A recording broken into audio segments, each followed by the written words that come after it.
Call the meeting to order. Will the recorder please call the roll? Councilor Solstein? Here. Councilor Savage? Here. Youth Representative? Here.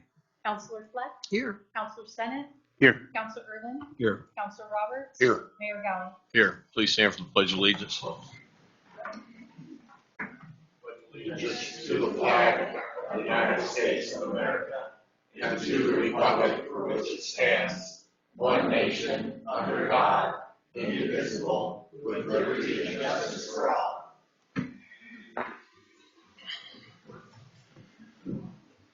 There are no items to be added to the agenda. Brings us to item 4, appearance of interested citizens for items not on the agenda. This is a time for citizens' comments on items not listed on the agenda for a maximum of 30 minutes.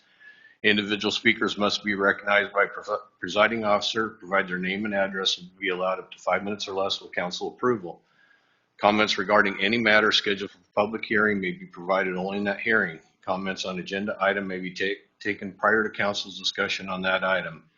Council will not engage in any discussion or make any decision based on public comments at this time. However, council may take the comments under advisement for discussion and action at a further council meeting.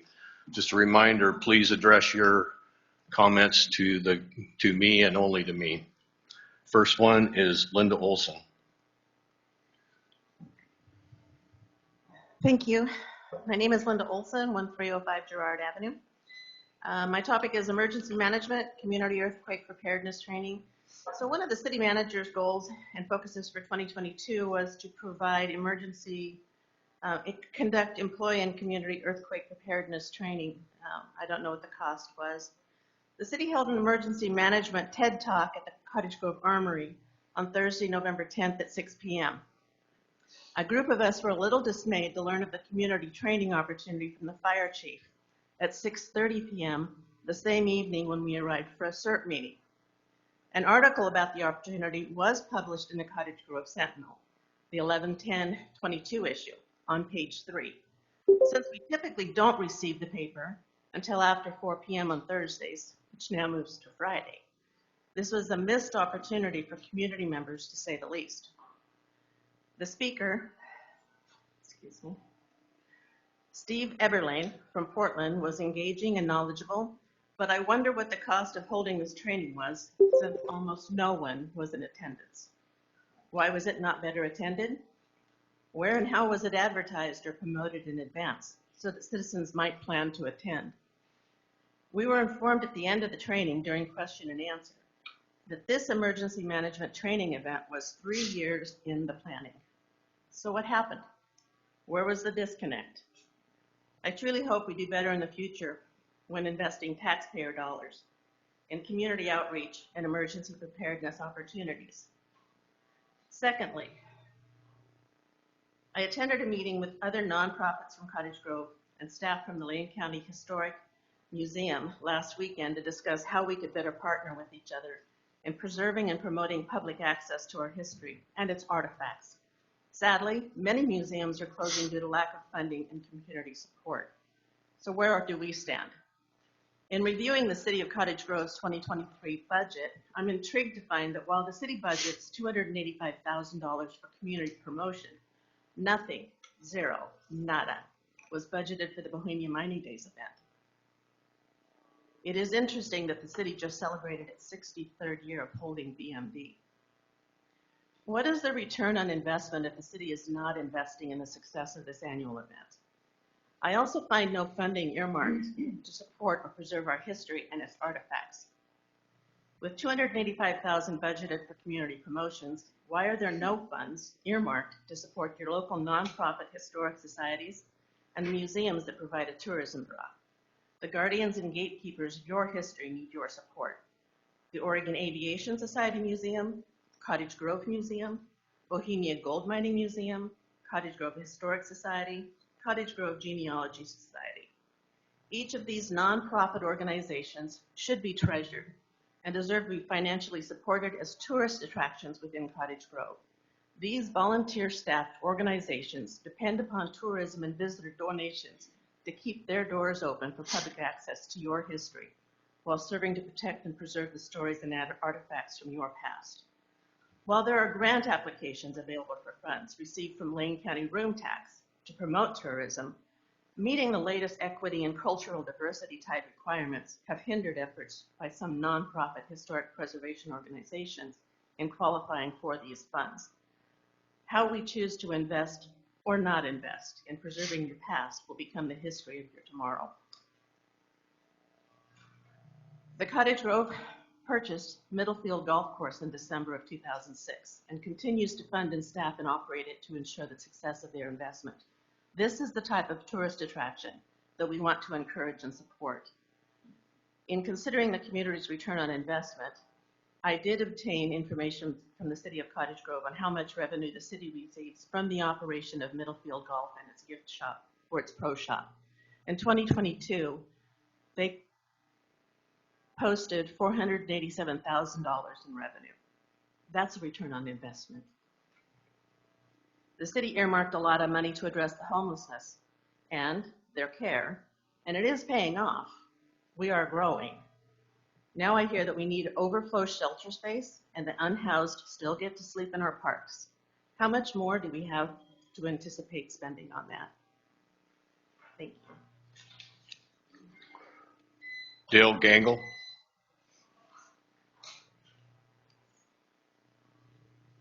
My name is Dale Gangle, 1386 Cottonwood Place. I'd like to thank everybody for allowing me to speak and congratulate those who won the election. I would like to start by commenting on our last council meeting. You guys had a vote here and came back unanimous to keep the homeless 200 feet away from our schools and playgrounds. Our parks are playgrounds. That's where we go to throw a frisbee, play catch with our kids, kick a soccer ball, fly a kite. Those are playgrounds. By your own rules, by your own definition, that's child endangerment. Last time I checked, that's illegal. I mean, you got to get them out of our playgrounds. You got a real nice adult park right over here called a golf course. And it's not nothing like Martha's Vineyard. You can take them over there. There's no excuse why you can't. There's a lot of unused space around there, plenty of room. It's just, that's wrong. What you're doing is wrong. Child endangerment. You know it willfully, and you're doing it. Next in line, our police departments. They don't get the respect they deserve. All my life, I was taught, I resist arrest, I'm gonna get hurt. If I ever do anything wrong and resist, I'm gonna get hurt. Today, you resist arrest, get hurt, you get to sue the cop? That's bullshit. Thank you. Butch, I'm sorry I can't make out your last name. Thank you. I'm Rich Gambles, and I'm not a regular speaker. I live at 3330 East Howell Lane. What else you need? What else you need to know? Anything? Well, anyway, my problem is a trespass. I thought it was a trespass anyway. Halloween night, I got a rental over here. I've got 8 of them in town. It was vacant. Somebody broke into the back door. My handyman calls me next day and says he thinks there's somebody been in there. He goes over and there's a mattress in the living room and the back door's been broken into. So I told him to get a new lock and put on. And when he's installing the lock, they come back and claimed residence and called the cops over. So the cop shows up. Then they call me, and I go over there, and I want them arrested. But you can't do that. He says it's a civil matter. So I let it go for a while, and now I got more than one person in there. And there's no water or sewer on because I'm doing repairs to the unit. So I come down here. City Hall, 8:30 Monday morning, a week ago from today. See the chief of police, because I'm not happy with the decision of the officer. And chief of police isn't here, but Richard Myers is. So I wanted to see Richard Myers, and so I go in there. Faye's there. Somebody else is in there. I don't know who it was. Was that Boone? Anyway, I told them, I pleaded my case to them. And Richard asked me for my phone number, and I gave it to him. He said, I'll have the chief call you by the end of the day. Chief has not only not called me, nobody's called me. So, folks, be careful. You might go grocery shopping and come home with somebody else living in your house. And you're going to call it a civil matter?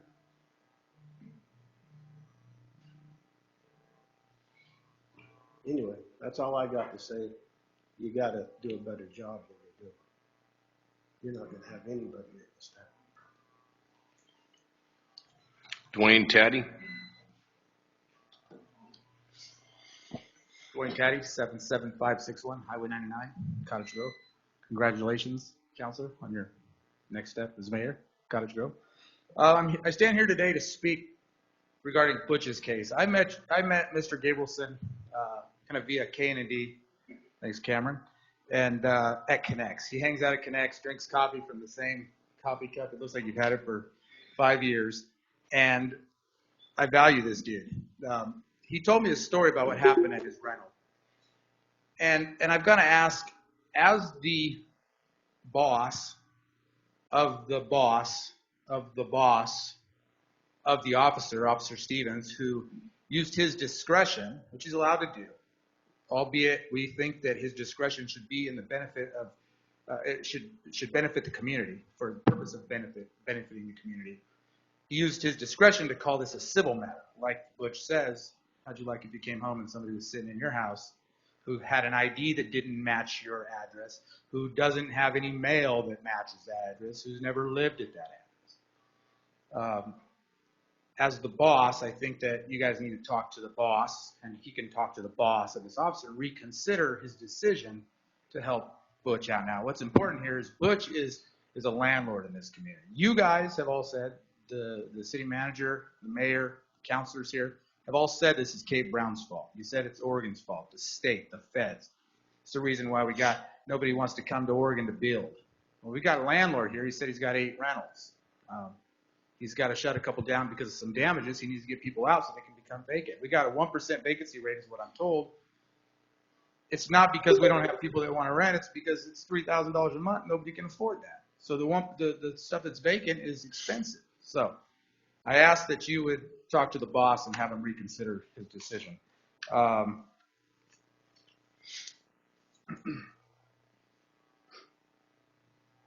Who's going to want to build in Cottage Grove if the body who can do differently? You know, Butch's had to deal with the state of Oregon with this rent moratorium. No rent for months, no more rent. The folks are on a waiting list to get rent assistance from community sharing, which they did. He had to wait even more time. That runs out. They got to pay 90 days. They got to pay like a year's worth of rent in 90 days. If they couldn't pay the rent month to month, so we all agree that the state of Oregon's made this mess. But we as a city here have an opportunity to make right by Butch and hold these people accountable for trespassing. I don't understand.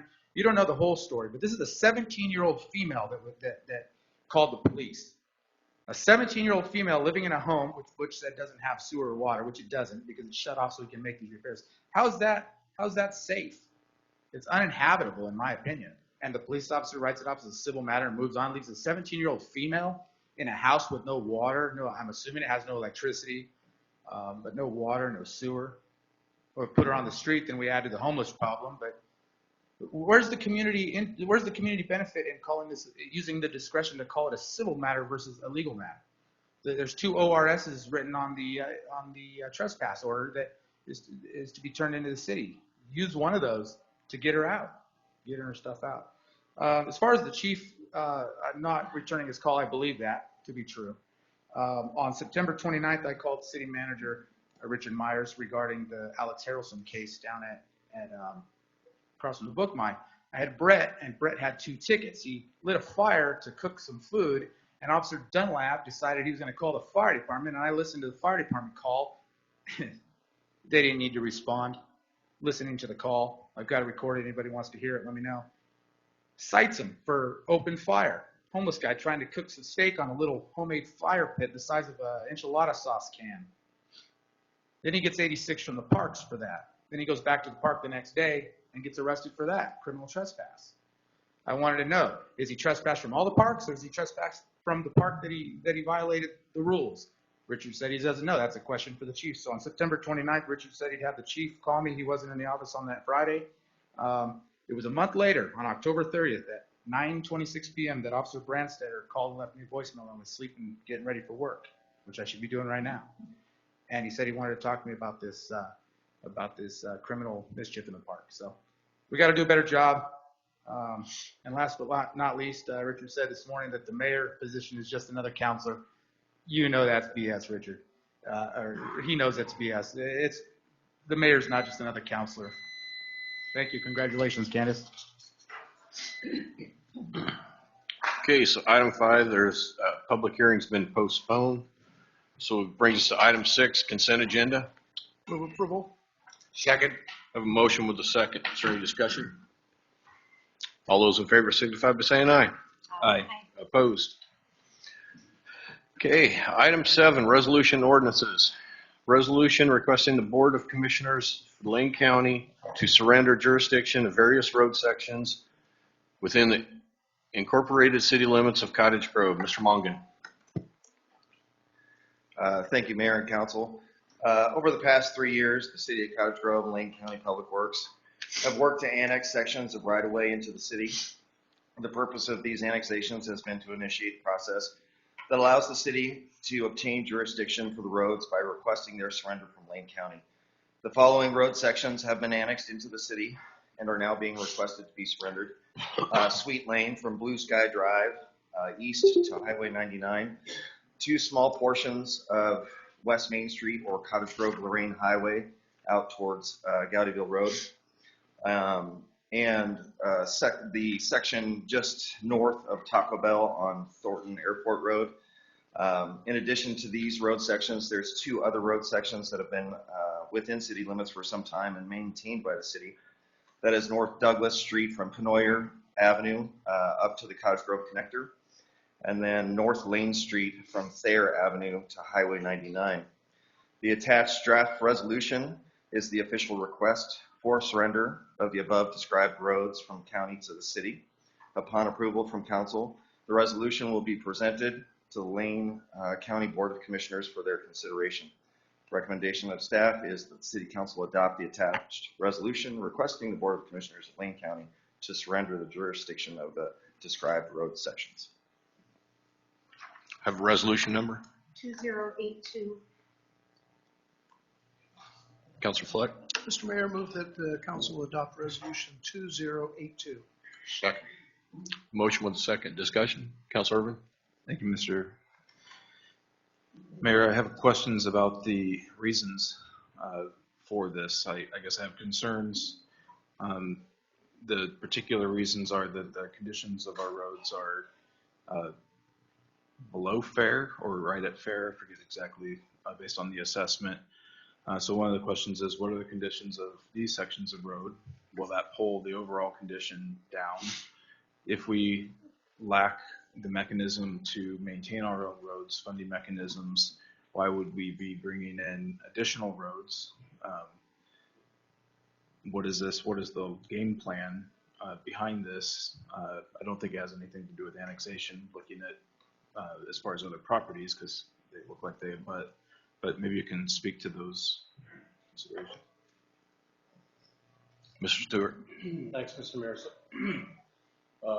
Councilor Irvin, I'll just walk through them to let you know the reason we're making the request. So Sweet Lane, we established, came to the City Council approximately 2 years ago to request and start the process to surrender. So the request has been made 2 years ago, not formally with a resolution, but we started with the annexation. And the reason to annex Sweet Lane is we're in the process of working to extend our street across Sweet Lane and into the industrial park. By bringing this into city ownership, we can in turn make that intersection. If we leave it in county ownership, then and we will be building that intersection to county standards. We believe, staff believes it's in the city's best interest to build the intersection to city standards and not have to do it again. If we were to build it to county standards and then someday it comes into the city jurisdiction, then we have to bring it up to city standards. So that was number one. The second piece is the Hydro-Lorraine Road. There's two small sections. The county came to us and said, hey, these two pieces of road, they're very short segments. They're west of the Soap Creek Bridge, are still in county ownership. They requested us to consider annexation and vacation surrender. They would surrender the roads to us. In the process for exchange, they would chip seal it. So those roads have been recently chip sealed, those little two segments. And as a promise to them that we would request the surrender, we're bringing that to you.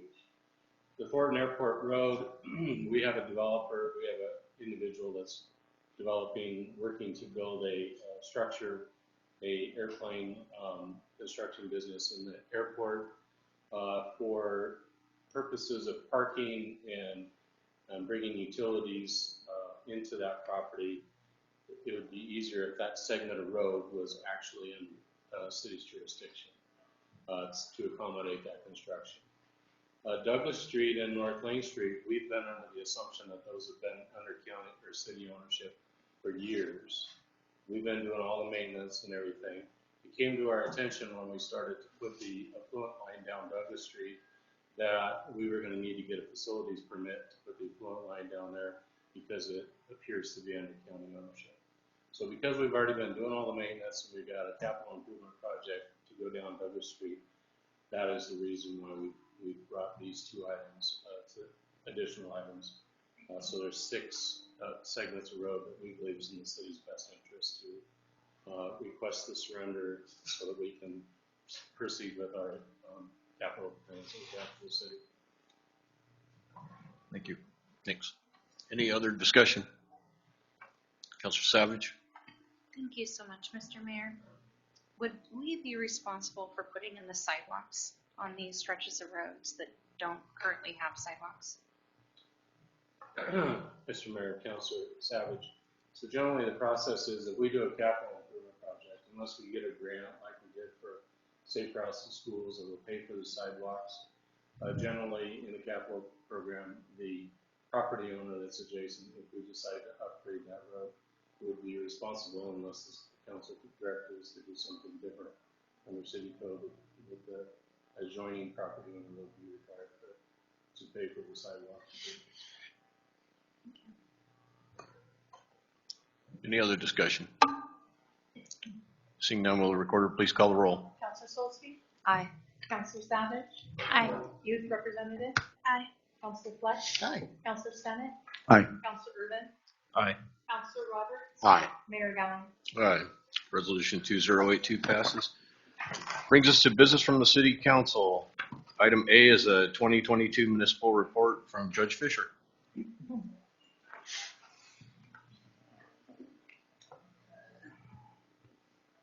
Thank you, Mayor, Council. I have what is probably the shortest court report I've submitted yet.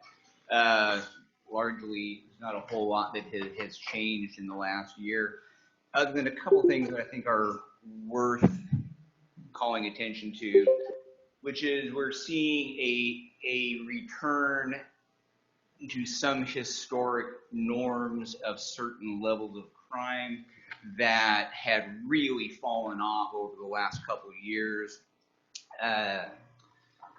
DUIs are up still, even though they're down from last year, they're still significantly high over a 4-year period.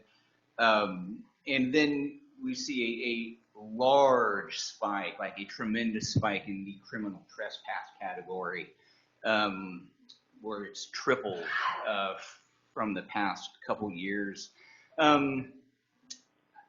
In viewing those numbers, though, in terms of digesting some of this, it's probably important to point out, like, for example, we have 75 criminal trespass cases. That doesn't mean 75 people. I would venture, if I was just using the sense I have for how often I see people, there are probably 15 people who account for almost all of that. And so it's the same people. The gist of that might be a person is trespassed out of Safeway, goes back to Safeway. Gets trespassed from Safeway, goes back to Safeway. And so it just happens over and over. The other, I think, notable bit of information is we, are again down to a single court-appointed defense attorney.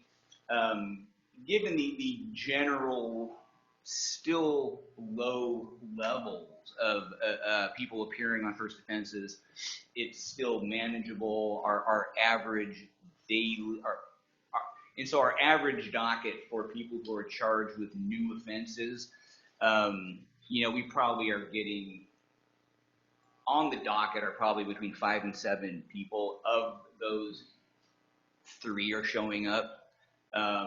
So at the moment, the defense attorney is capable of handling all that, and it isn't bogging down the works too much.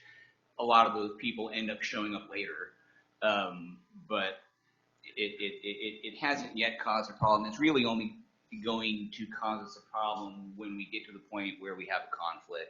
We have 2 co-defendants, for example, who are pointing fingers at each other. They can't have the same attorney. When that happens, and it doesn't happen often, but it does. When that happens, we're going to have a problem. And we are trying to find another court-appointed attorney to fill that in.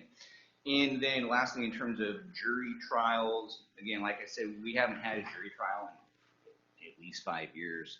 And after I wrote this, we ended up scheduling the trial for, I believe, in January. And if I was taking odds, I'd say there's about a 95% chance it goes.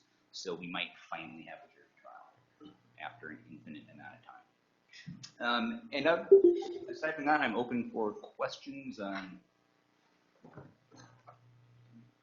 Councilor Irvin. Thank you, Mr. Mayor. And thank you, Judge Fisher, for coming and giving the report. It's always helpful to understand what's going on. And there's the court side of the statistics of crimes, and then there's the police department's perspective as well, which we look forward to hearing about soon. And at some time when we met in the past, we were discussing the concept of the mental health crisis that we're dealing with. And my takeaway from that was that we're lacking in resource to make mental health assessments through, or at the time when someone's presented at court, and that was a potential failure of the system to be able to direct people who need to be committed to a mental institution from being committed.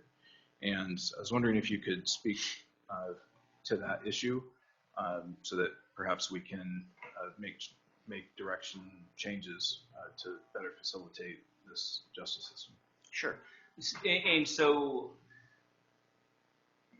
like when you and I talked about this some time ago, there are 2 aspects to the mental health question when people are in the criminal justice system. You talked about people being committed. That is a very narrow category of people who require commitment to the state hospital because they lack the mental capacity to understand what is happening. The standard for that is very high. The criteria are very complicated. It requires hiring an evaluator. Just to give you a flavor of what that involves, the person can't be able to accurately answer who I am. What is a judge? What is a crime? Where are you? If they're able to answer those questions in a way that suggests they understand who's doing what, they're not eligible to be committed. And the state hospital has increased its criteria. It's really hard now to get people sent there anyway. Historically, I think in the past, I don't know, 6 or 7 years, we've probably sent 4 people there. So it happens. And then the state hospital medicates them long enough to establish that baseline. Who's the judge? What's a court? What's a crime? What's an attorney? And then they send them back here. Not a super effective system. The other component, though, is the thing we see very, very, very frequently, which are people who are here who are clearly suffering from a untreated mental illness, probably undiagnosed, but very much untreated. And it is a part of a package. These are people who, as a result, are self-medicating. So we got drug issues. There are people who are homeless because they're involved in drugs often, and their mental illness keeps them from being meaningful participants in society, that they can just marginally function here. And so when we try to steer, historically, long ago, we tried to steer those people to South Plains Mental Health. That's great for people who have insurance or who have a lot of cash. For everybody else, it's a program you got to pay for, and these people can't pay for it. So there's no place to send them. Long ago, this is probably 5 years ago now, I actually went to meet with a program up at Lane County through Lane County Health, where they have a program that intercepts people at the police contact level, where the police identify a person as needing help.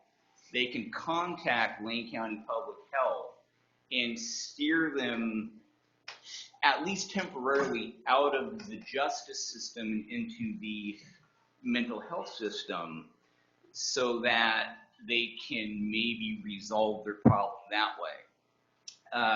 I talked to those people. It turns out that the first criteria for participation is that person has to have stable housing. 80% of our people here don't have stable housing. So it was completely worthless. I had some conversations with some other folks here in town a few years ago, again, right before COVID, and that kind of just stopped everything. About maybe trying to get grant money and set up something more akin to the Eugene Municipal Court program, where they take people in, they arraign them, on a crime or sport, and then steer them into what's called the community court, where they have access to mental health treatment, people who help them apply for OHP, for Social Security, who help arrange contact with therapists, Whiteford, health issues, to sort of steer them into being more productive. And we can apparently send people there as well, but again, they have to get there. And most of our people don't have cars, and many of them are trespassed from LTD. So again, the options we have are just out of reach. But we are, again, going to be talking about it, I think, in this coming year, and hopefully find some source of funding and some more global idea for how to deal with these folks, because it's the same people every week. Councilor Stent. I'm just curious what that conversation would look like. Stakeholders, who would you bring to the table to try to address that? It would need to start with finding a mental health provider who could participate. Because if you don't have a place to send them, then there isn't anything to talk about. If we found one, then it would require the participation, of course, of the court, the police, who would have to be very involved in identifying people and helping steer them. I imagine that there are other community-based resources here that could step in and offer some input. I don't know them all. That was part of our early conversation, what was identifying that, and we just frankly never got that far. Councilor Savage. Thank you so much, Mr. Mayor. I'm a numbers girl, and I was looking at the numbers for fines and seeing that there's a huge number of outstanding fines. And the next sentence says collections totaled were $76,761.28, which is the second largest amount the court has collected since you've been doing these reports. Two questions. That seems bizarre to me that there's so much left outstanding. What happens to that? And the second question is, when I take the number of fines given and I subtract the number of outstanding fines, I don't get the same number you do. It's not much difference. It's only $90 difference, but I'm just kind of wondering about the discrepancy. Yeah. In response to the first question, unpaid fines are ultimately sent to collections.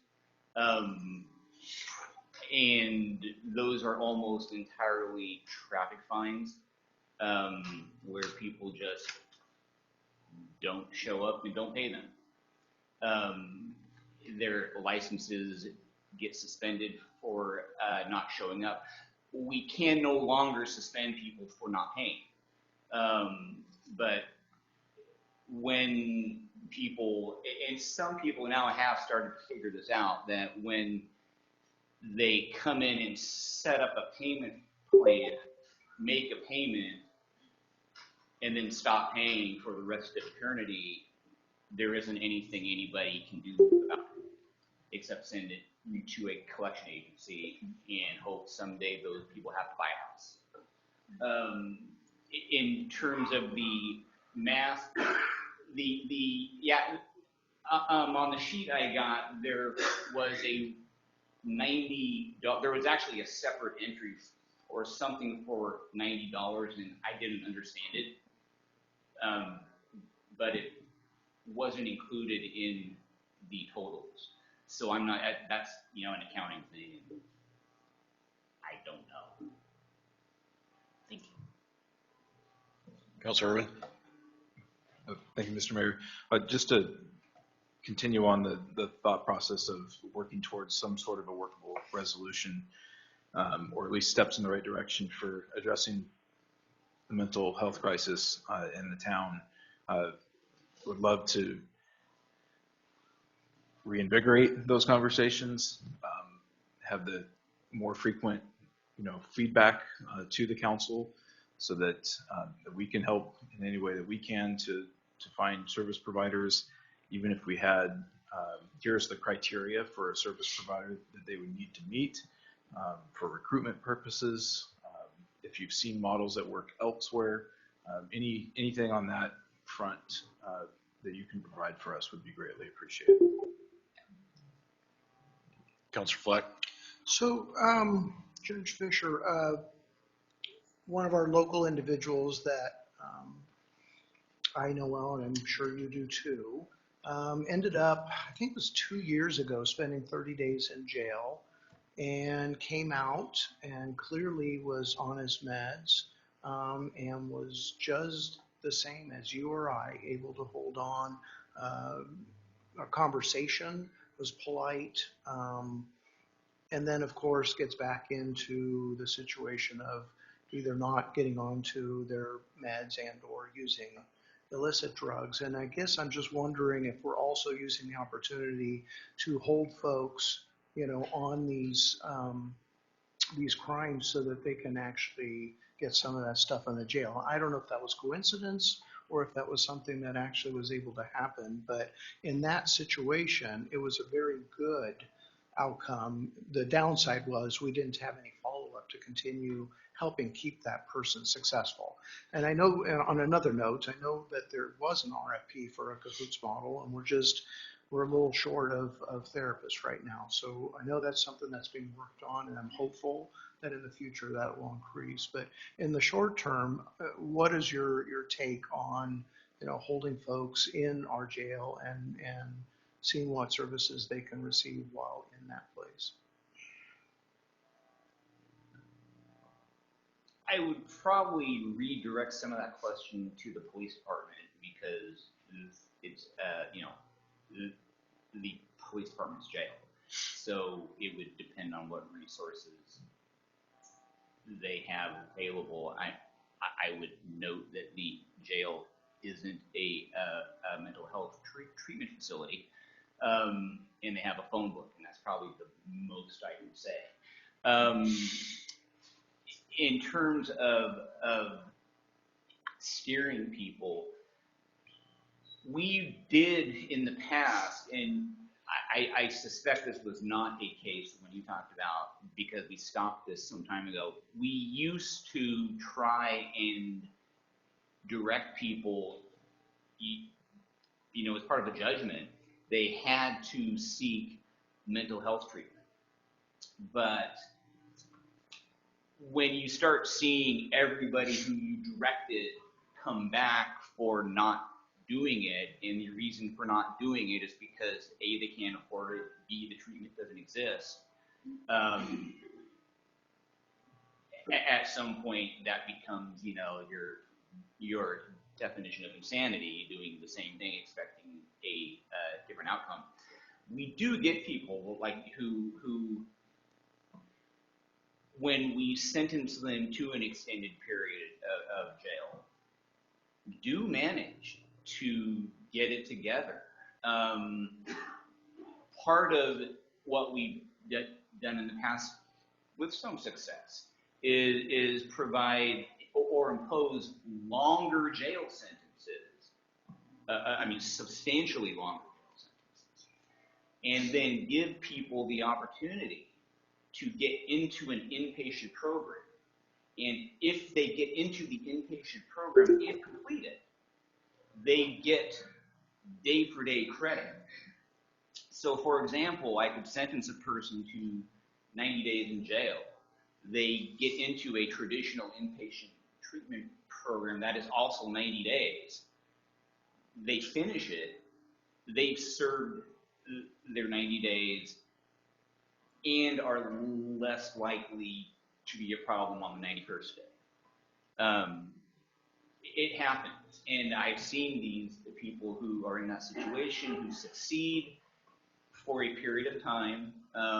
There are some who we see again in a year, 2 years, and there are people who really do figure it out, who they get the help. I think they also end up leaving town, which is a significant factor in people overcoming these kind of problems, is they have to get away.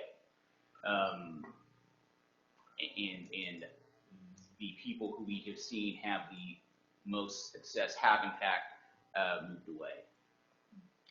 I guess I would just encourage our city manager, police chief, you, social service agencies to try to collaborate, because that was, it was a shocking improvement in this person's well-being, and that, I think, should be our goal for that person and for our community. So I would like to see us try to think out of the box, because I know the county's hoping to have a facility open in 24, 25, but in the short term, I would love to see us try to find some solutions.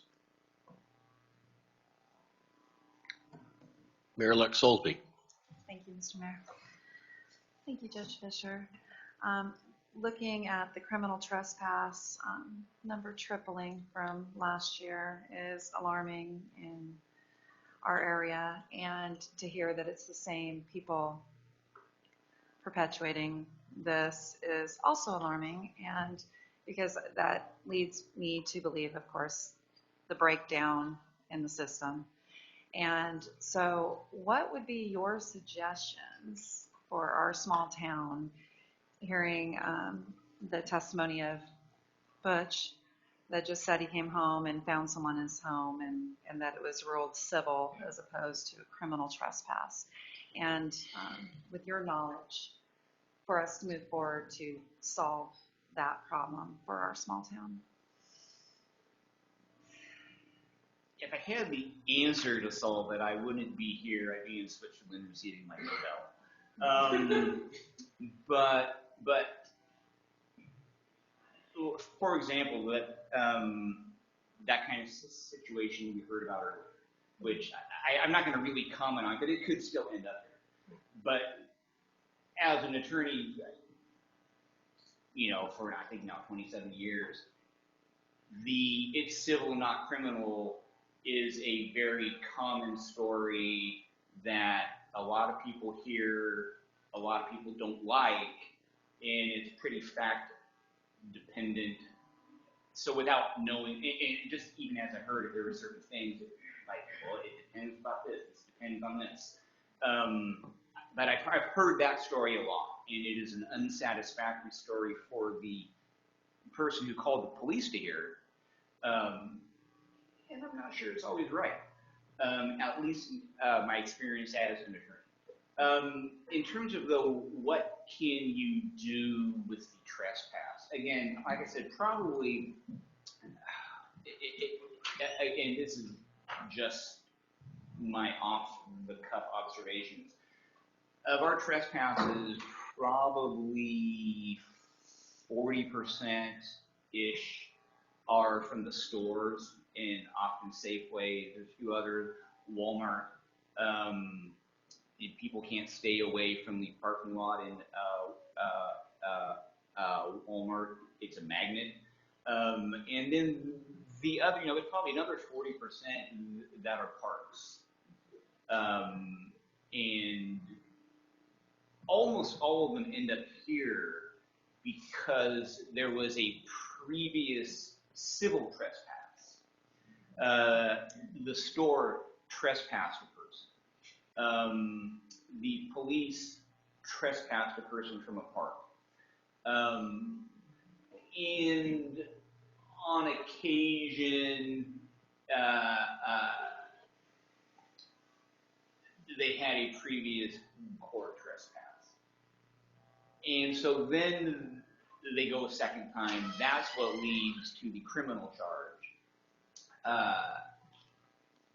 And because, again, these places are the places people go. It's Safeway, it's Walmart, it's the park. They're going to go there again. In terms of how do you stop them, I mean, at some point we stick them in jail longer. You have to do something. But I'm not sure all of them necessarily oppose that, because in jail it's not raining on them, and people aren't stealing their stuff that day.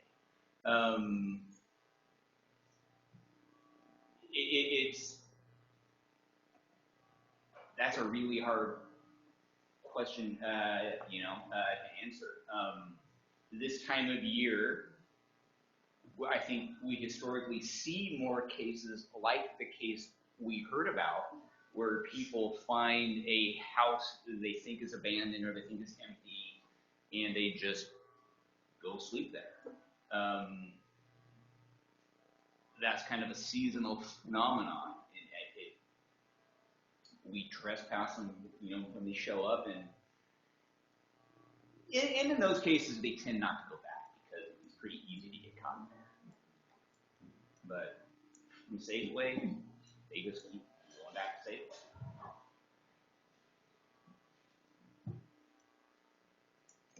Any others?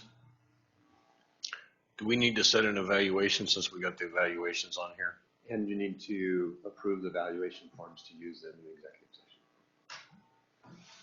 Approve the forms now. Yeah, it's both of what you want to use. Should we get a motion to approve these forms unless you want something different? Mr. Council I Fleck. move that we use the current form. Second. It's a motion made and seconded for the forum. Is all those in favor signify by saying aye? Aye. Opposed? Okay, a date. We got one meeting left. Do you want to do it in this calendar year, right? Or do you want It's up to you guys. Between Does it need to be done in this calendar year? You'll just have one counselor that won't have any information if we wait till January. Right. We generally try to get it done before the end of the year. How is the agenda for the 12th? How is the December? agenda for the 12th of December? Yeah, the December 12th is the council meeting. Right. What's the agenda? Do you have Is it it now for heavy the or agenda? Is it large? It's not terribly large right now. I think there's one item. want to do it But I early? move we do it on the 12th. Early or before meeting? Yes. Yeah, before, Okay. Is that good with everybody? 6 p.m. Yes. 12th. All right. We'll see you then. Thank you. Okay, item B is approve the West Yost proposal of engineering services for Cottage Grove wastewater treatment. Mr. Stewart. Thank you, Mr. Mayor and Council. So I'd like to add just a little bit more background to this. Hopefully council remembers back in 2021, it was brought to our attention that one of our secondary clarifiers was not functioning properly, and it was deemed that it needed to be rebuilt. And so we started that process. There was an effort to try to prepare a complete rebuild package for 2022, but with COVID and some of the things that were taking place with material supplies and contractors, I was personally concerned that we would be able to have the necessary mechanical equipment on site before we started to embark on taking the tank and start remodeling the tank. So my recommendation at that time was to do a two-phase process, which we embarked on. The first phase, which is taking place right now currently, is to build all the mechanical equipment, get it on site, and then before we actually start rebuilding the tank in 2023. So that picks up. So on March 28, 2022, City Council awarded a contract to Clear Stream Environmental Inc. to construct the operating mechanism for phase one of the secondary clarifier to rebuild, clarifier rebuild project at the Cottage Grove Water Reclamation Facility. Construction of the mechanism is underway and is expected to be completed and delivered. It was up until the end of last week before I learned this information after I wrote this, but now it's being pushed to February. Case in point, they're still having trouble getting stainless steel for the mechanism, but they're cautiously optimistic they'll be able to have it on site at the end of February. I would point out in that paragraph, I don't know if anybody caught it, but the wastewater, instead of the Cottage Grove wastewater treatment plant, the name has been changed to the Cottage Grove Water Reclamation Facility. Staff was really wanting to have that name. The plant named that because they feel like the important work they do with reclaiming the water before it leaves the site and goes back into the environment. So, that name has been changed. And then, so on to the piece here. So the city engineer of record, Wes Yost, which council might remember was there were two city of engineers of record that approved Columbus Branch, and that was Wes Yost. Wes Yost has a lot of expertise in the sewer and water treatment facilities and has done the majority of the work, the most recent work on both facilities. So West Yost has they designed phase one and they submitted a proposal for engineering services to complete the final design documents, bid services, and project management of phase two of the secondary clarifier rebuild project. West Yost has provided a not to exceed budget of $171,870 for the proposed engineering services necessary for phase two of the clarifier rebuild project. West Yost is proposing to have the final design documents completed in December of 2022 and working to get the phase 2 out to bid in late January in time to hopefully get some good competition on lots of bidders. Proposed timeline allows for plenty of time to have a contractor chosen and ready to complete the clarifier rebuild by the middle of October 2023. And I share that as an important timeline because in the summer months, it's pretty easy to manage the flow that we receive that needs to be treated. In the winter months is when we have to have 2 clarifiers to manage what comes in. So we need to have this facility up and operational by the end of October. So with that, I received a memo from legal counsel. So there, I'm going to read in the suggested edits or recommended motion. So City Council, so the recommendation from staff is for City Council to move to approve the task work order from West Yost for engineering services to complete final design documents, bid services, and project management for phase 2 of the secondary clarifier rebuild project in the amount of $171,870 and authorize the city manager to sign the task work order. Also share that the cost of the proposed not to exceed $171,870 will be paid for out of the wastewater reserve fund, and this project has been budgeted and is in the approved 2022-23 adopted city budget. Councilor Fleck. Mr. Mayor, I'm going to move to approve the motion Mr. Stewart just made. Second. I have a motion with a second. It's just so much easier. Any discussion? Councilor Irwin. Thank you, Mr. Mayor. So recall the last time we were going through this, there was issue with timing regarding the water table. Am I remembering this correctly? The same project where it gets emptied. What risk do we have going with a target of October? Do we have measurements of water table and over different months? So do we know if we have to abandon this at a certain point if it can't get done in time? So, so yes, we have a well that we can actually determine what the groundwater is around the facility, around the clarifier. We've also installed a pump we built a shaft. We have a pump installed so that we could de-water if we have a groundwater situation where we choose to move forward. We are shooting to actually start the work in June 2023 and believe that's a long enough construction time frame to be completed by October. Any other discussion? Mr. Myers. Can we have the motion clarified that you're making the motion as what was stated by? I'm making the motion as amended by the motion Mr. Stewart made a few moments ago because I couldn't write it down quick enough, and it was easier just to reference his motion as the one I am making. He can't make a motion. So He stated a motion. With the recommended motion that he suggested. So you're not making a motion by following his motion. That's what we need to clarify. Mr. Stewart, can I read your motion? You could say what he said, but I could also don't say he said the motion. I could also just read what he You can do that too. That works too. Mr. Mayor, I move that the council approve the task work order from West Yost for engineering services to complete the final design documents, bid services, and project management of phase 2 of the secondary clarifier rebuild project in the amount of $171,870 and authorize the city manager to sign the task work order. Second. Thank you.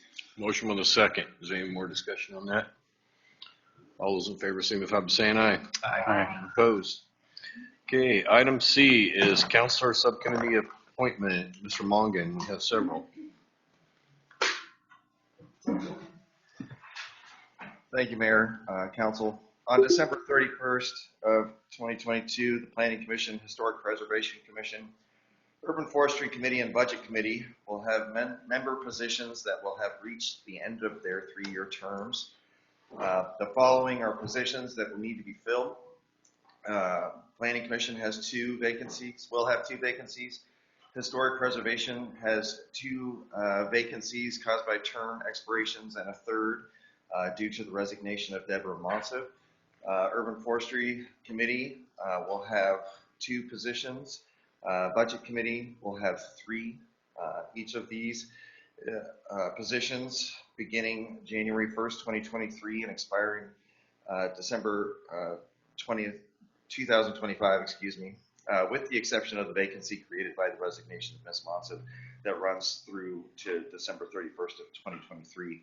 These positions will be advertised in the Cottage Grove Sentinel on November 18th, 25th, and December 2nd, and on the city's website. The recruitment will close for applications on December 9th. Council is being asked to appoint 4 interview subcommittees to interview applicants applying for the commissions and committees. Staff will return to council with the interview subcommittee's recommendations at the January 9th, 2023 City Council meeting. So Planning Commission, Councilor Platt? So I guess I'm happy to serve on any of these committees, but planning and budget would be my preference. So who wants planning? Hands up so I know. Okay. 2, 3. Okay. How many you need each? 3? So 3 on each. Okay. So Roberts, Urban, and Fleck on planning. Historic preservation. I'll do that one. 3 there.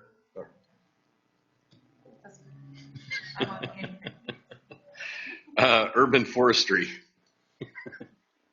Okay, those 2 and who else? Urban, you okay?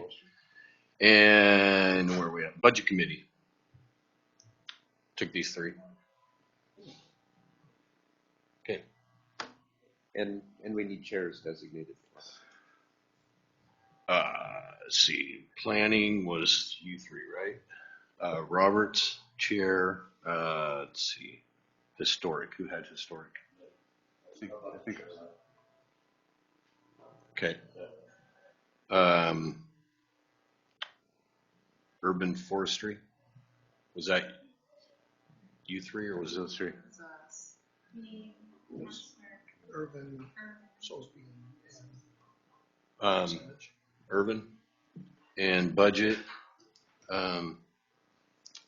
Mayor-elect Soulsby, chair.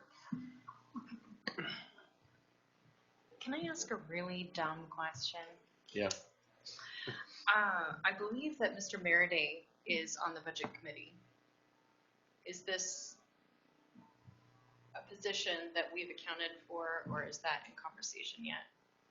That is one of the positions that is up for. Okay. I believe so, yes. Thank you. Yeah. Thank you. Okay. Thank you. So it brings us to item D, the amendment to the city manager's employment agreement. So on October 24th, 2022, the city council held an executive session pursuant to ORS 1926602I to review and evaluate the employment related to the performance of the city manager. City council evaluated city manager with majority of the council giving an overall evaluation of excellent, good. Based on the evaluation, I recommend the city manager receive a 4.9 COLA, which is equivalent to the COLA given to non-representative City of Cottage Grove employees. Attaches amendment to the employment agreement between the City of Cottage Grove and Richard L. Myers reflecting a 4.9% COLA effective July 1st, 2022, amending his base yearly salary to $151,894.36. Recommendation is that the City Council approve the amendment to the employment agreement between the City of Cottage Grove and Richard L. Myers effective date of July 1st, 2022 with a 4.9% COLA, amending his base salary to $151,894.36, and authorize the mayor to sign the amendment to the employment agreement between the City of Cottage Grove and Richard L. Myers. Councilor Fleck. Well, I guess I just want to say that it's been a very difficult year for all of us, and Richard or Mr. Myers, I'm sorry, included. So I want to just really commend Mr. Myers for the efforts and works that we went through in the last year. I think whether we agree or disagree, there was a heavy lift going through all of this process. And so I really want to commend him for that.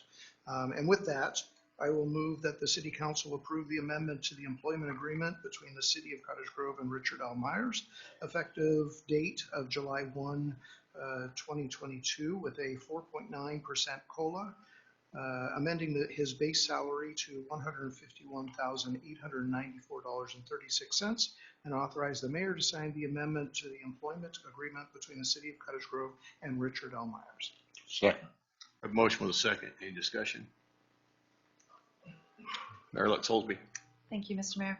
I guess I would like to see us do some comparators, just like we do with all city employees, Richard does. And that's not something that we've done in the past. And I know that a few years back, the city employees were actually told that a lot of the government organizations were concerned about doing layoffs and pay cuts. And they were asked to not take their raise in order to avoid layoffs. And so going into a recession, I am concerned. I've been saying this over and over. And I guess I would like to see us do some comparators, especially now that we've brought in an assistant city manager. And so we have that yearly salary as well. I'd just like to take a look at that. Any other discussion? Councilor Urban. Thank you, Mr. Mayor. So this did seem like a little bit of a departure from prior years with no discussion before, which we've had in prior years, and then just the proposal. So I am curious how that came about. This was one way to do it. I decided to do it this way. Councilor Flood. I do an offer that we usually do ask what the different bargaining units receive. I mean, that's usually, at least in the last many years, the way we've assessed a salary for Mr. Myers, a salary increase. I'm totally happy doing a salary survey. I don't think we should do it this year. I certainly think it'd be appropriate to do it next, just because we're already since July. And I think it'd be appropriate to do a salary survey in the next contract amendment. That's what I would propose. Councilor Urban. Well, I just did a quick search on COLA, and it's kind of in different areas, but it was from 8.9, 7.3, some were over 10, cost of living, some metrics were over 13%. So this would be, half of actual. So it would be actually a decrease in the overall. This was based on what the other departments got within the city. Mm-hmm. And so they were all 4.9s or 4s. I think 2 4.9 and 1 4, if I remember right. Yeah, and the 4 had a market adjustment of 3% on it. Right. Thank you, Mr. Mayor. Could I have a verification that actually did happen a few years back, that the city employees did not get a raise, that they were asked? That did not happen. The only time, if you go back into history, and I want to say it was 10 and 11 or 9 and 10 is when I first got on council, and department heads didn't get pay raises, and neither did the city manager at that time. And then we did do a salary survey adjustment later on. I can't remember the years exactly, but it was done a few years back. And it wouldn't hurt to do it again in the next calendar year. Did we have it? We had it last year, didn't we? I think I remember seeing the numbers with the survey last year. Is that correct? Okay. Comparisons. Yeah. Any more discussion? All those in favor signify by saying aye. Aye. Aye. Opposed? Okay. Concerns of council. Go ahead. So I guess I want to try to start off on a high note and be positive going into next year. This last year has been brutal. I actually really thought about not running for office again. which is the first time in all the years I've sat up here that I really considered that. And I'm hopeful. We have a very diverse group that's coming. I want to congratulate the folks who appear to be winning at this point. Obviously, election's not certified yet, but congratulate Mayor-elect Soulsby and Councilor Savage. Hopefully, I'm including them in that, and I think it's pretty close. But at the moment, Mr. Mary Day is ahead, and I guess that is a very diverse group that we're looking to do. And I think that that's, challenge and opportunity. I know that on the boards I've served with a lot of diversity where there was a fostered element of agree to disagree. Former Councilor Boone and I used to have some real rows up here, engaging in Robert's Rules shenanigans and all sorts of fun stuff. But at the end of the day, we were amicable and we managed to keep a good relationship as a result. And I think in the last year that suffered a little bit. And for my part, I apologize. This has been a very tough year. And I guess I would like to propose that we start with a fresh slate and that we all are willing to set aside whatever we've gone through and try to work for what's best for the citizens. Because I know every one of us truly believes in what's best for our citizens, even if we may not agree on certain items. I think that this council has been very effective for many, many years, and I really want to continue to see that happen. So that's my hope and my pledge. So I just wanted to say that, and congratulations. Thank you. So I want to congratulate Mayor-elect Soulsby, and I wholeheartedly wish you the very best, and whatever I can do to help you, because if you succeed, the city succeeds, and that's what means the most to me. So I really just want to give you your best. So on other things, I want to see us get back into looking into smart lights and light cameras. Tonight I got stuck going south on 99 in the turn lane, and the person in front of me didn't realize they have to pull up because of the railroad crossing, so they weren't triggering the magnet, so we had to sit there through a couple lights before they realized it. Smart lights would have eliminated that. They want to eliminate cars because of greenhouse gases. We could just eliminate idle time if you weren't sitting through lights that you didn't have to if we had smart lights. And then when I was coming out from the 14th Street by the post office there on the main, light turns green, and then two cars come through the intersection in front of the car in front of me. So can we get some cameras to get these red light runners? And I know we don't have the staff to go out there and sit at every intersection and write tickets for running red lights, but it's ridiculous. Somebody's going to get hurt doing this. And, it took two people at the bike crossing on Route River to get killed. One was my father-in-law. We shouldn't have to get people to get killed to get things changed. So I want to see that move forward. And then on a fun thing, I want to thank Mindy Roberts for all the work she did Saturday night for the Mayor's Ball. She put a lot of effort into it, and it was a short notice, and it was much appreciated that she put, I don't know how many hours she put in there, but it was a long time. I know that because she was there Friday and Saturday. And I also want to thank Dana and Amy Meriday for staying so late, picking up afterwards, chairs and tables and everything. And city staff was all there, but and Dana's walking in right now. But it was much appreciated, all the cleanup work there. And I think that's all I got. So we will move on to business from the city manager. Management plan for use of public lands and individual experiencing homelessness. Mr. Myers. Oh, Councilor Urban, sorry. I had a list. I just didn't want to go for it. Thank you. So I wanted wholeheartedly agree on the lights. In fact, this last week, I had that thought to put down on the list to bring up.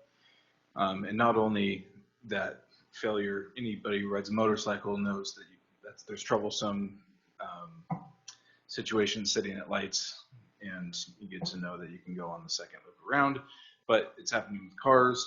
Also, when you're coming home late at night, especially for me on Gateway and Main, inevitably the light will stop you for no reason, nobody coming, just to make you idle. And I was joking with my wife that there must be a lobby with the brake companies and oil changes. So there is really no purpose to that, in my opinion. And also, the ones that see you coming and stop you, it's almost insidious. Where so everybody probably knows a little bit about that. So yes, smart lights. There's no reason to frustrate people in town more than necessary with lights. I'll skip that one. Tours, water tours, and water reclamation facility tours. With those got postponed and cut off. I'd like to see those come back. I think that was a good thing, and maybe have it on a regularly occurring schedule indefinitely, just to bring people up to speed on what those facilities are, what's going on with that. Kind of to the point Judge Fisher was talking about, and would like to invite Southland Mental Health to come present with their role in the community, challenges they face, the history that they have, to get better familiarized with what resources are here. I'd also like to know if there's a date set for the Cottage Grove Police presentation on crime statistics historically and present. And if not, I'd like to see that come up pretty soon, so that we can have these conversations in concert with the court and police presence. I'm ready to propose a bond measure for roads. And so I'd like to continue those conversations. I'll bring it up again. We need to do something. It sounds like the problem is money. If at least have these discussions. So I saw a few bond measures that would do good for counties and fire go through and have a lot of support. It sounds, I'm guessing there's another 2-year cycle before another bond could go on the ballot, but I'd like to shoot for next May, so soon. So something that would shoot for, we could talk about whatever level of condition we want to aim at and actually realistically achieve. But so let's get together on that. Little report on the Lane Economic Committee meeting today. We were going to have Dr. Bolger, the new LCC president, come join us, but she was flights did not allow for her to be there, so we had a quick update on the goals from Mr. Eister, who's representing Lane Community College on the board. So priorities that have board approval are managing the finances. I guess they've been in the red for the last 5 years, and that's tied in with enrollment. So looking at what they can do to get enrollment numbers up and addressing campus climate and culture. So those are the priorities for the new incoming president of LCC. So we'll learn more about that, and I'll try to report back for the December 12th meeting to be our next meeting as well. And then I want to follow up on a email, and I've had recurring meetings with these folks on Taylor, that there's inadequate signage for speed limits in front of Harrison, going one direction, and I forget which one it is. I'll have to go back out. There is, it seems adequate, but I think it's going down the hill. There's not, and there's constant speeding there. So maybe there's something in this push to reduce traffic violations that we can address that area as well. That's it. Okay. So item 9A is the management plan for use of public lands, individual experiencing homelessness. Mr. Myers. So we started working on the ordinance and putting together the whole structure into ordinance and resolution format. One of the things the attorneys wanted to do was to look closer to the results of the Klamath Fall cases, the Grants Pass cases, with Blake and Johnson, because some of the changes there may affect our park exclusion, and they wanted to include that into the ordinance. So what we've done is we've administratively applied the rules Tonight is the last night that anything, actually tomorrow morning we'll be chasing around and collecting tents that are left. There's 2 tents in Silk Creek that are apparently empty. We'll be picking those up tomorrow. And we'll be picking up the other items in Trailhead Park tomorrow as well. So all of the parks, and as well as out on by the water treatment plant. So all of the properties at city parks have been cleared and will be cleared tomorrow of all of the items. And we have the individual staying in our first overflow site, the old warming shelter site on 12th Street. That's where everyone's at right now, and we'll continue to move people into that site. And if that starts getting close to full, then we'll move to the Douglas site. But we have plenty of room still there. That's where we're at right now. All enforcement of park hours will begin tonight as well. So parking will not be allowed in any of the other parks, and camping in the other parks will tonight, actually. If people are there, they can actually be asked to move on from those locations. So that's where we're at. We'll have that other information for you, the ordinance and resolutions for you on December 3rd, or before December 3rd. December 3rd is actually Saturday, so we'd have it on Friday. I think the 3rd's Saturday. We've got the wrong date there, but we'll have it on Friday, and so you'll have a whole week and a half, or more than a week, to look at the information and understand what we're doing in the ordinance and resolution and how that works. It's also good for us to kind of run this through the administrative process and see what rules or what things we might need to adjust and change as we go forth, making sure that we're allowing a place to sleep, but we're making sure that they're following other rules as well. No, before we go into discussion, I have Venice Mason signed up to speak, and she's online. So go ahead, Venice. Can you hear me? Yep. Thank you. I've never joined virtually before.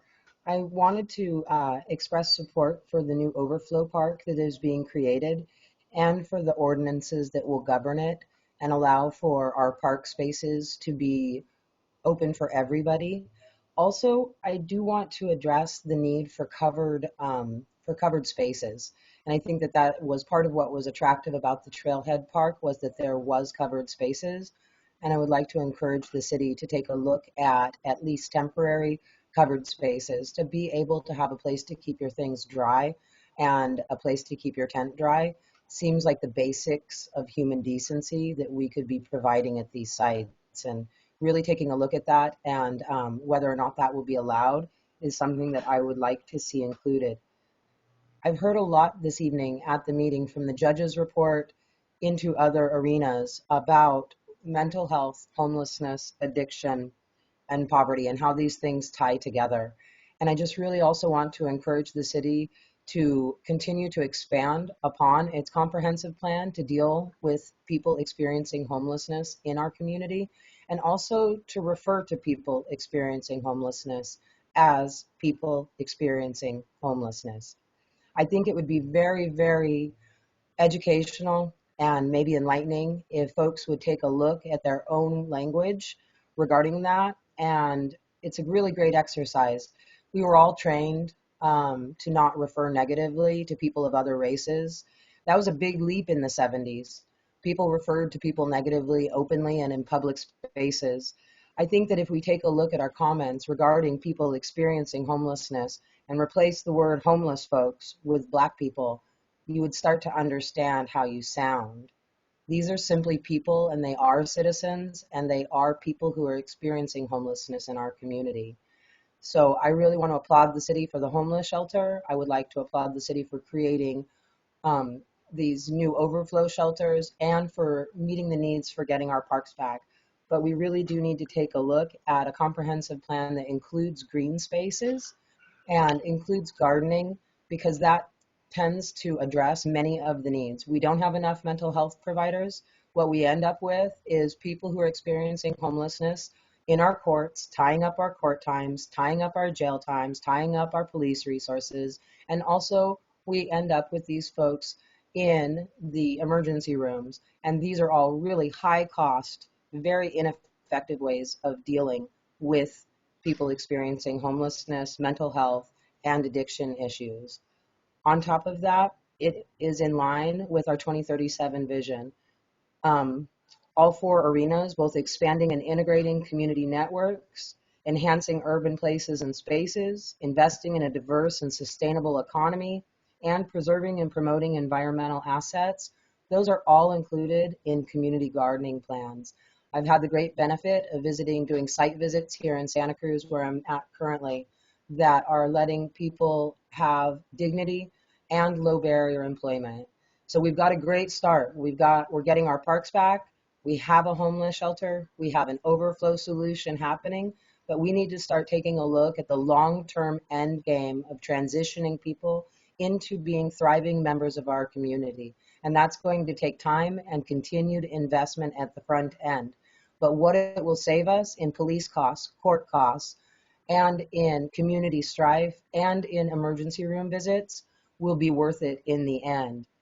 I'm happy to announce that we are forming a garden council in cooperation with Carry It Forward. We have 2 new gardens that are planned. One is named the Sanctuary Garden. The other is named the Welcoming Garden. To that end, they will be drawing up a memorandum of understanding with Rooting Out Hunger, and I will be coming on board as a professional volunteer able to bring community members into the shelter and able to start working on some of these solutions together.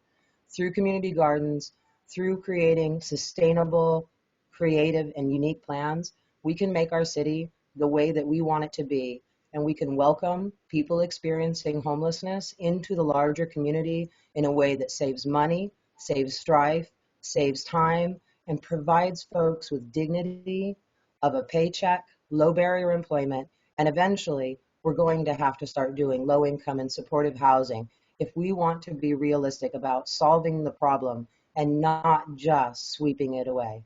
So I really appreciate all of the work that has gone into this. It has been a joy to participate and to see a community creating unique solutions that meet the needs of all of our citizens. I really appreciate you. Thank you. Thank you. Okay, discussion. And I do want to point out, we do have the regional, the resource network that has been set up, and some of the requests for donations, one of the requests for donations is for canopies, lightly used 10 by 10 canopies to be used to provide some respite from rain on tents in the shelter site. So if anybody has those, they can contact Teresa or Jessica at the community center. They're looking for donations for those. We are looking for donations to help Beds for Freezing Nights to get up and running. Carry It Forward has offered to actually staff it here shortly if they can't get enough volunteers, but we need some volunteers. They actually are going to be using the Catholic Church, it sounds like, and get that started soon. They're actually meeting tonight, the BFN board, so we should see some opportunities there. Carry It Forward will have their volunteer application forms available next week. So anyone interested in going and being on Carry It Forward and helping them get started on some of their other programs on the site, they'll be taking applications next week as well. And just also want to comment, since there's been a lot of comments made, tying in with South Lane Mental Health and Mental Health Services. Our police chief has been meeting with South Lane Mental Health. They've been talking about ride-alongs. They've been talking about all kinds of programs to try to get started and to move towards a direction. They're going to start looking at some of the other models, which ones would work, what are some of the needs and things that South Lane Mental Health needs as well, in order to be working with us and doing some things. So those things are all in the works, but they're taking time. We're also talking with Homes for Good as well as other resources to look at other kinds of housing and housing possibilities to get some permanent housing that we can add into the low income mix. So those things are there. They just do take time. Councilor Irvin. Thank you, Mr. Mayor. When you talked about as of this or tomorrow morning, people will be asked to leave the parks. It made me under what authority will they be asked to leave? Is it a dusk at dawn thing? It is, you cannot be in the park from 10 o'clock at night till 5 in the morning. Okay, so it's the time period. And if they refuse to leave, then are they being asked, or is it going to be a trespass situation? Then they decided, yeah. With a trespass citation, or what's the citation? I don't know what for sure it is, but it's a citation for being in the park, so I believe it would be a trespass after 10. Thank you. Any other discussion? Councilor Fleck? Well, just, I really appreciate Ms. Mason's comments, but I also know that in our county, Lane County is actually the community action agency, and really the authority I would love to have And they are doing, permanent supportive housing. They are doing rapid rehousing. They are doing a multitude of programs, not as much down here as in the metro area. And I promise you, a squeaky wheel in that venue, because I'm actually on the Poverty and Homelessness Board as a rural elected official. So I am making some comments there, but I actually do not think the city should be involved in this. In fact, at some point, I would love to see the county take over our current operations. I just think it's in their wheelhouse. They know what they're doing, and I really would prefer to do that. In fact, I believe in the mayor's proposals that they actually had talked about where small communities like ours and Crestwell and others could then collaborate with our community action agencies to do this so that we weren't actually the ones involved. Because once again, these are the folks with the expertise. So that's what I would ultimately love to see. And just a quick clarification, it sounds like community sharing also will be collaborating with BFN. And so we're trying to work out the details. But for us to do a shelter, our insurance covers it completely, where BFM would actually have to spend thousands of dollars. So there's a possible fix in the works where we'll collaborate to do it so that we can ensure the process. Any other discussion? Okay, report from city manager. First thing on the report, we have a liquor license change for Oberrahmen. They are moving from their location on Highway 99 to downtown on Main Street where Buster's used to be. OLCC is making them apply for a brand new liquor license with the full fees. They just got a liquor license approval from us for $25 at their current location. We feel that we should not have to charge them again. It's not changing the liquor license at all. The only thing he's changing is the location. We'd like to just go ahead and move forward and just say, yeah, you're approved, and we don't have to charge you the $25. If that's okay, then we'll move forward with that. If anybody sees any problems with that, Why did they make them reapply then? Because so LCC, it's their rules. If they apply in a new location, they have to go through the whole process again. I was just trying to think if somebody else has done this where it hasn't went like this, but we couldn't think of anything else. That's why we're asking tonight if that's okay. Wow. We don't see any problem with the location at all, and it's allowed under the code to be in that kind of a site. There's no reason for us to charge the other fee for us, we feel. And if that's okay, we'll just do that. Yeah. We couldn't find any history of having anybody move before, so. Wanted to report for our water reclamation facility for the wastewater treatment plant this last week. We had last week, it was the week before last, our maintenance for the generator came, our company that does the maintenance. They did the fuel, they changed all the fluids, they checked everything out, and then they were running a test on the generator at load, and it froze up. It's up to a $200,000 repair cost to rebuild the engine and the whole generator. Right now we have a rental unit on the site so that if we have the power go out, we can continue to run the facility.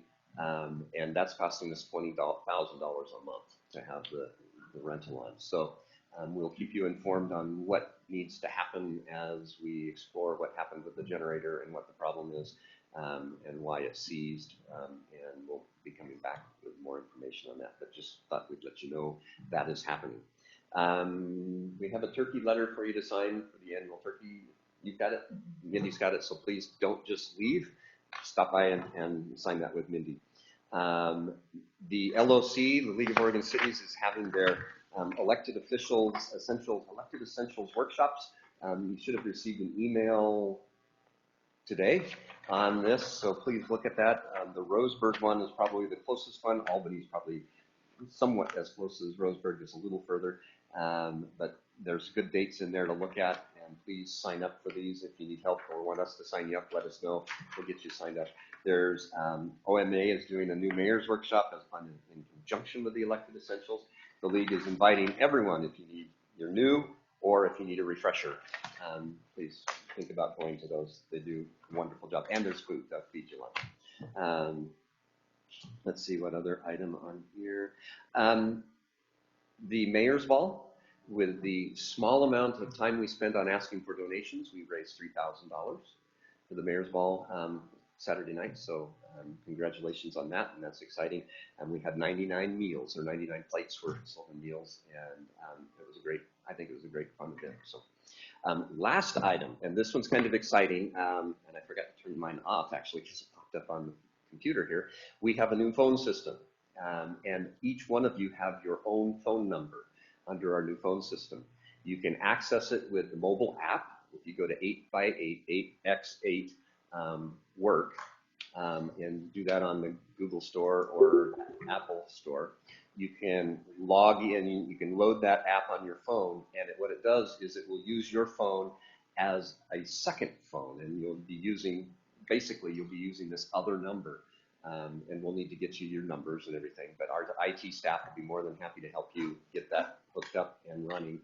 But with that, we'd encourage that you use that for all of your phone calls.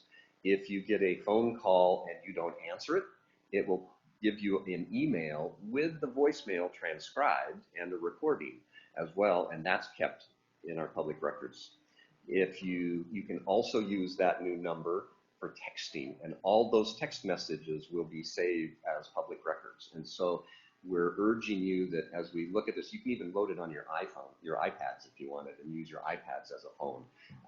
And so we're asking you to load this, come in, we'll help you walk through getting it installed, and how to get it all set up. There's actually a password that they'll need to get from IT as well to go into this program. We no longer have phones. Everything runs off our computers, and we do have some desk phones that basically are dummies and they just plug in. But it's quite the system, and it's really pretty nice. And it'll have some really great features for you to be able to use, so you won't have to be using you can use your personal phone, but you'll have a separate phone in it that you can use for all of your information and keep all your information separate. And we'd strongly recommend that. If you haven't seen, and we'll put out for you, there was an article, OPD ran an article on Mayor Ted Wheeler in Portland. I think it came out today or yesterday, or I saw it today. Yeah. They are having problems with their phones that they pass out to staff and to the mayor and council and commissioners. There are a lot of text messages that have disappeared. Didn't know this, but because I don't use an iPhone, but on your iPhones, there's iMessage and then there's regular text messages.